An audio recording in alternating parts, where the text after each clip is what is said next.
Hello everyone, अस्सलाम वालेकुम वरहमतुल्लाहि वबरकातुहू। जैसा कि हम पार्ट नंबर 5 पढ़ चुके हैं, अब हिंदी में पार्ट नंबर 6 पढ़ेंगे पार नज़र के। और ये हमारा सिलेबस का आखिरी चैप्टर है। यहाँ पर हमारा हिंदी का चैप्टर यानी हिंदी का सिलेबस कंप्लीट हो जाएगा ऐसे 1 का, और आप जल्द से जल्द कॉपी कंप्लीट करके और स्कूल भेजेंगे जिससे कि आपके स्टैम्प लग सके कॉपी के ऊपर। और चलिए चैप्टर नंबर 6 पढ़ते हैं। सबसे पहले, वो एक सुरंगनुमा रास्ता था। आम आदमी के लिए इस रास्ते से होते हुए जाने की मनाही थी, यानी जहाँ पर आम आदमी नहीं जा सकता था। लेकिन छोटू ने एक दिन अपने पापा का सिक्योरिटी पास लिया और जा पहुँचा सुरंग में। फिर क्या हुआ? छोटू, कितनी बार कहा है तुमसे कि उस तरफ मत जाया करो। फिर पापा क्यों जाते हैं उस तरफ रोज़ रोज़? पापा को काम पर जाना होता है। रोज़ाना वही वार्तालाप हुआ करता था छोटू की माँ और छोटू के बीच। उस तरफ एक सुरंगनुमा रास्ता था और छोटू के पापा इसी सुरंग से होते हुए काम पर जाया करते थे। आम आदमी के लिए इस रास्ते से जाने की मनाही थी। चंद चुनिंदा लोग ही इस सुरंगनुमा रास्ते का इस्तेमाल कर सकते थे और छोटू के पापा इन्हीं चुनिंदा लोगों में से एक थे। आज छुट्टी थी और छोटू के पापा घर ही पर आराम फरमा रहे थे। नज़र बचाकर चोरी छुपे छोटू ने पापा का सिक्योरिटी पास हथिया लिया और चल दिया सुरंग की तरफ, यानी सुरंग की तरफ चल दिया। वैसे तो उनकी पूरी कॉलोनी ही ज़मीन के नीचे बसी थी। ये जो सुरंगनुमा रास्ता था, अंदर दिए जल रहे थे और प्रवेश करने से पहले एक बंद दरवाजे का सामना करना पड़ता था। दरवाजे में एक खांचा बना हुआ था। छोटू ने खांचे में कार्ड डाला, तुरंत दरवाज़ा खुल गया। छोटू ने सुरंग में प्रवेश किया। अंदर वाले खांचे में सिक्योरिटी पास आ पहुंचा था, उसे उठा लिया। कार्ड उठाते ही दरवाज़ा बंद हुआ। छोटू ने चारों तरफ नज़र दौड़ाई। सुरंगनुमा वो रास्ता ऊपर की तरफ जाता था, यानी ज़मीन के ऊपर का सफ़र कर आने का मौका मिल गया था। मगर कहाँ? मौका हाथ लगते ही फिसल गया। सुरंग में जगह जगह लगाए निरीक्षक यंत्रों की जानकारी छोटू को नहीं थी, मगर छोटू के प्रवेश करते ही पहले निरीक्षक यंत्र ने संदेहास्पद मीन्स जिस पर संदेह हो, स्थिति दर्शाने वाली हरकत हुई। इतने छोटे कद का व्यक्ति सुरंग में कैसे आया? दूसरे निरीक्षक यंत्र ने तुरंत छोटू की तस्वीर खींच ली। किसी एक यंत्र केंद्र में इस तस्वीर की जांच की गई और ख़तरे की सूचना दी गई।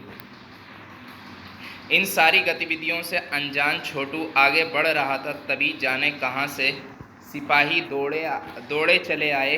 छोटू को पकड़कर वापस घर छोड़ आए। घर पर माँ छोटू का इंतज़ार कर रही थी।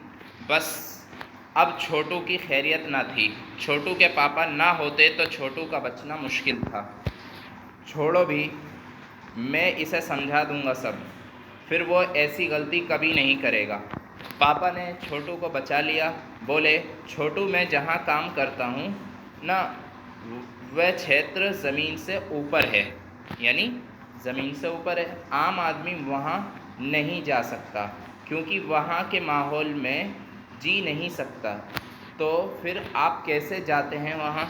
छोटू का सवाल लाजमी था। मैं वहाँ एक ख़ास किस्म का स्पेस सूट पहनकर जाता हूँ। इस स्पेस सूट से मुझे ऑक्सीजन मिलता है जिससे मैं सांस ले सकता हूँ। इसी स्पेस सूट की वजह से बाहर की ठंड से मैं अपने आप को बचा सकता हूँ। ख़ास किस्म के जूतों की वजह से ज़मीन के ऊपर मेरा चलना मुमकिन होता है। ज़मीन के ऊपर चलने फिरने के लिए हमें एक विशेष प्रकार का प्रशिक्षण दिया जाता है। छोटू सुन रहा था।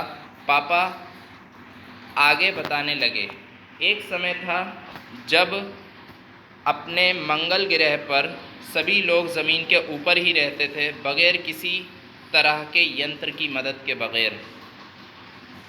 किसी ख़ास किस्म की पोशाक के हमारे पुरखे ज़मीन के ऊपर रहा करते थे, लेकिन धीरे धीरे वातावरण में परिवर्तन आने लगा।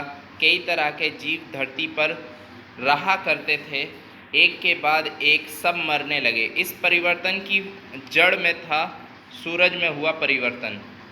यानी मेन चीज़ क्या थी? सूरज में हुआ परिवर्तन। सूरज से हमें रोशनी मिलती है, उष्णता मिलती है यानी गर्मी मिलती है। इन्हीं तत्वों से जीवों का पोषण होता है। सूरज में परिवर्तन होते ही यहाँ का प्राकृतिक संतुलन बिगड़ गया। प्रकृति के बदले हुए रूप का सामना करने में यहाँ के पशु पक्षी, पेड़ पौधे, अन्य जीव अक्षम साबित हुए। यानी सक्षम नहीं, अक्षम साबित हुए, यानी वो इतने काम के नहीं रहे। केवल हमारे पूर्वजों ने इस स्थिति का सामना किया। अपने तकनीकी ज्ञान के आधार पर हमने ज़मीन के नीचे अपना घर बना लिया।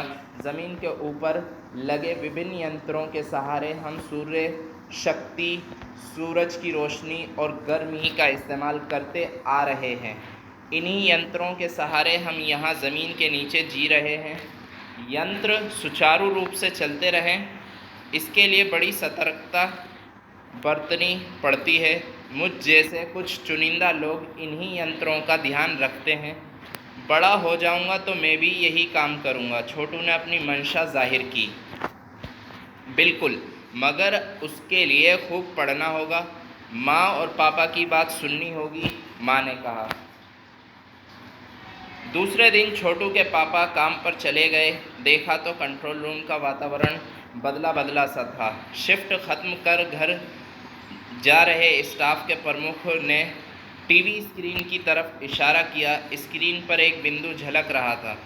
वो बताने लगा, ये कोई आसमान का तारा नहीं है, क्योंकि कंप्यूटर से पता चल रहा है कि ये अपनी जगह अडिग नहीं रहा है, यानी रुक नहीं रहा है।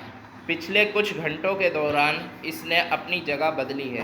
कंप्यूटर के अनुसार ये हमारी धरती की तरफ बढ़ता चला आ रहा है। अंतरिक्ष यान तो नहीं है? छोटू के पापा ने अपना संदेह प्रकट किया। संदेह हमें भी है, आप अब इस पर बराबर ध्यान रखिएगा। छोटू के पापा सोच में डूब गए। क्या सचमुच अंतरिक्ष यान होगा? कहाँ से आ रहा होगा? सौर मंडल में हमारी धरती के अलावा और कौन से ग्रह पर जीवों का अस्तित्व होगा? कैसे हो सकता है? और अगर होगा भी तो क्या इतनी प्रगति कर चुका होगा कि अंतरिक्ष यान छोड़ सके? वैसे तो हमारे पूर्वजों ने भी अंतरिक्ष यानों, उपग्रहों का प्रयोग किया था, मगर अब हमारे लिए यह असंभव है। उसके लिए आवश्यक मात्रा में ऊर्जा तो हो। काश इस नए मेहमान को नज़दीक से देखा जा सकता। हाँ, अगर वो इसी तरफ आ रहा होगा तब तो ये संभव हो सकेगा। देखें आगे है। अब अंतरिक्ष यान से एक यांत्रिक हाथ बाहर निकला। हर पल उसकी लंबाई बढ़ती ही जा रही थी। छोटू के पापा ने अवलोकन जारी रखा। कॉलोनी की प्रबंध समिति की सभा बुलाई गई। अध्यक्ष भाषण दे रहे थे। हाल ही में मिली जानकारी से पता चलता है कि 2 अंतरिक्ष यान हमारे मंगल ग्रह की तरफ बढ़ते चले आ रहे हैं। इनमें से एक अंतरिक्ष यान हमारे गिर्द चक्कर काट रहा है। कंप्यूटर के अनुसार यह अंतरिक्ष यान नज़दीक के ही किसी ग्रह से छोड़े गए हैं। ऐसी हालत में हमें क्या करना चाहिए? इसकी कोई सुनिश्चित योजना बनानी ज़रूरी है। नंबर 1, आपका क्या ख्याल है? आगे बढ़ते हैं। आगे है, कॉलोनी की सुरक्षा की पूरी जिम्मेदारी नंबर 1 पर थी। उन्होंने कुछ कागज़ समेटते हुए बोलना आरंभ किया। इन दोनों अंतरिक्ष यानों को जलाकर खाक कर देने की क्षमता हम रखते हैं, मगर इससे हमें कोई जानकारी हासिल नहीं हो सकेगी। अंतरिक्ष यान बेकार कर ज़मीन पर उतरने पर मजबूर कर देने वाले यंत्र हमारे पास नहीं हैं। हालांकि अगर ये अंतरिक्ष यान खुद ब खुद ज़मीन पर उतरते हैं तो उन्हें बेकार कर देने की क्षमता हम में अवश्य है। मेरी जानकारी के अनुसार इन अंतरिक्ष यानों में सिर्फ यंत्र हैं, किसी तरह के जीव इनमें सवार नहीं हैं। नंबर 1 की बात सही लगती है। नंबर 2, एक वैज्ञानिक थे, वे बोले हालांकि यंत्रों को बेकार कर देने में भी खतरा है, इनके बेकार होते ही दूसरे ग्रह के लोग हमारे बारे में जान जाएंगे। इसलिए मेरी राय में हमें सिर्फ अवलोकन करते रहना चाहिए। जहाँ तक हो सके हमें अपने अस्तित्व को छिपाए ही रखना चाहिए, क्योंकि हो सकता है जिन लोगों ने अंतरिक्ष यान भेजे हैं वे कल को इनसे भी बड़े सक्षम अंतरिक्ष यान भेजें। हमें यहाँ का प्रबंध कुछ इस तरह रखना चाहिए जिससे इन यंत्रों को गलतफहमी हो कि इस ज़मीन पर कोई भी चीज़ इतनी महत्वपूर्ण नहीं है कि जिससे वे लाभ उठा सकें। अध्यक्ष महोदय से मैं ये दरख्वास्त करता हूँ कि इस तरह का प्रबंध हमारे यहाँ किया जाए। आगे बढ़ते हैं। नंबर 3, सामाजिक व्यवस्था का काम देखते थे। उनकी बात के जवाब में अध्यक्ष कुछ बोलने जा ही रहे थे कि फ़ोन की घंटी बजी। अध्यक्ष ने चोंगा उठाया। 1 मिनट बाद सभा को संबोधित करते हुए उन्होंने कहा, भाइयों, अंतरिक्ष यान क्रमांक 1 हमारी ज़मीन पर उतर चुका है। वे दिन छोटू के लिए बड़ा ही महत्वपूर्ण दिन था। पापा उसे कंट्रोल रूम में ले गए थे। यहाँ से अंतरिक्ष यान क्रमांक 1 साफ नज़र आ रहा था। कैसा अजीब लग रहा है यहाँ, इसके अंदर क्या होगा पापा? छोटू ने पूछा। अभी नहीं बताया जा सकता, दूर से ही उसका निरीक्षण जारी है। उस पर बराबर हमारा ध्यान है और उसके हर अंग पर हमारा नियंत्रण है। वक्त आने पर ही हम अगला कदम उठाएंगे, छोटू के पापा ने बताया। उन्होंने छोटू को एक कंसोल दिखाया जिस पर कई बटन थे। अब अंतरिक्ष यान से एक यांत्रिक हाथ बाहर निकला। हर पल उसकी लंबाई बढ़ती ही जा रही थी। वो शायद ज़मीन तक पहुंचकर मिट्टी उकेर लेना चाहता था। सब लोग स्क्रीन पर दिखाई दे रही अंतरिक्ष यान की इस हरकत को ध्यान से देख रहे थे, सिवाय एक के। उसका ध्यान कहीं और ही था। छोटू का सारा ध्यान था कंसोल पैनल पर। कंसोल का एक बटन दबाने की अपनी इच्छा को वो रोक नहीं पाया।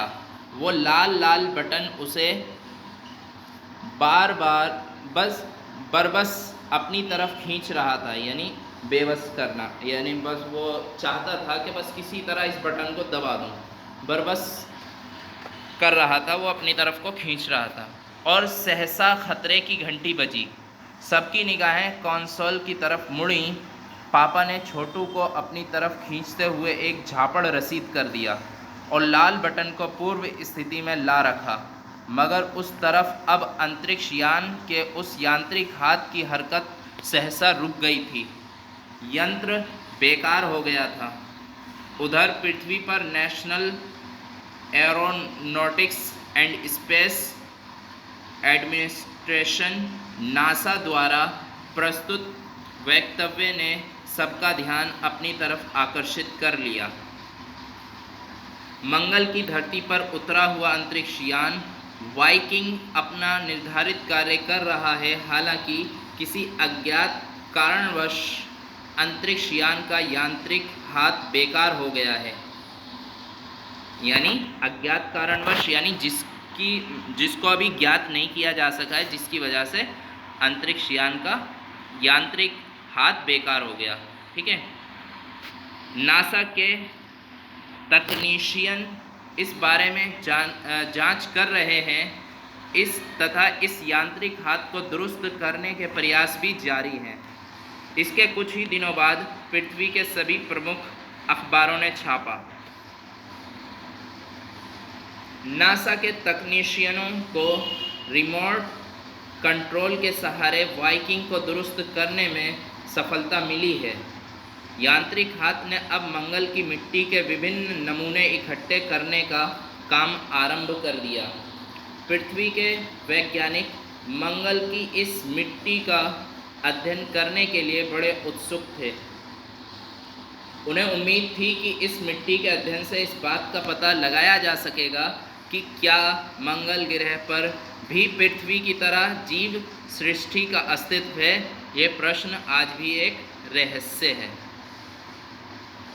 अब ये कहानी जो हमने पढ़ी है, इसमें अब हम इसको एक बार दोबारा से समझ लेते हैं।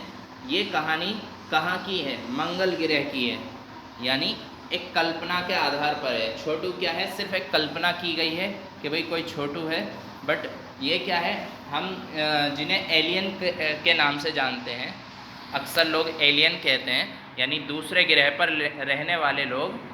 ये सिर्फ हमने अंदाज़ा लगाया। ये कहानी क्या है? सिर्फ कल्पना पर आधारित है, क्योंकि मंगल पर जीवन का अस्तित्व के बारे में अभी तक कोई पता नहीं चला है। ठीक है, तो ये कह सकते हैं कि ये कहानी सिर्फ समझने के लिए थी कि हाँ जी, मंगल ग्रह पर कोई हो सकता है। क्योंकि मशीन का हाथ खराब हो जाना, यानी जो मशीन थी, यांत्रिक हाथ जो था, यांत्रिक कहते हैं, जो यंत्र कहते हैं, मशीन को कहते हैं यंत्र, और जो मशीन का जो हाथ था वो अपने आप खराब हो जाना, जिससे हमें पता चलता है कि वहाँ पर कुछ ना कुछ तो था, जिसकी वजह से वो अचानक से ख़राब हो गया, और उस कारण का भी हमें पता नहीं लग पाया है।